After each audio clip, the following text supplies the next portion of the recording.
A divide in American politics is heating up in the wake of current events. In an effort to protect political speech and opinions, Georgia State Representative Vernon Jones, a Democrat, is introducing a bill to protect political speech. He sat down with One America's Christina Bobb. Joining me now, Vernon Jones, Georgia State Representative. Thank you for coming on. Thank you for having me. And you've been very vocal on Twitter about some of the initiatives that you are taking to try to mitigate the chaos that we're experiencing right now. One of them I'd like to ask you about is your hate crime bill. Can you tell me about that, please?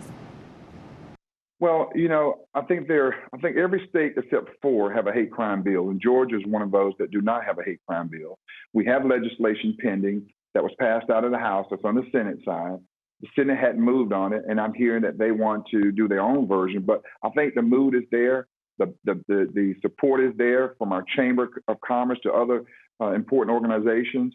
But what that bill does, it covers an event of religion and race and gender equality. But what my bill talks about specifically is based on party affiliation and ideology, your political ideology.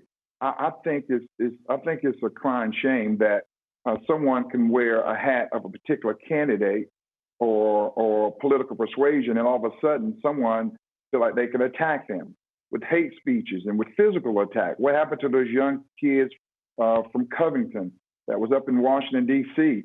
I mean, there are people now literally attacking you because they don't like the president's hat, the name on your hat that happened to be of a president of a different party. That has gone too far. There's no civility there. And what my legislation does, it includes political ideology and party affiliation. If you're attacked under those circumstances, there are going to be consequences. And my intent is to have that current bill amended with my legislation. Have you had a lot of support from your colleagues in doing that? I've had a lot of support across the board. And let me tell you another thing, too. I've experienced the hate speech. I've experienced the letters and the emails and the attacks, the verbal attacks. Why? Because I'm a Democrat and I came out and supported Donald Trump. But I'm seeing it so much from the left, where you see it in the marches, you see it in the protests, you just see it at the airport, you see it everywhere you go, where people now have gotten so inclined that if they don't believe what you believe, then you're wrong and you should be subject to attack. And so, yes, I hope, I'm looking forward and I'm very hopeful that this amendment will be a part of our hate crime legislation.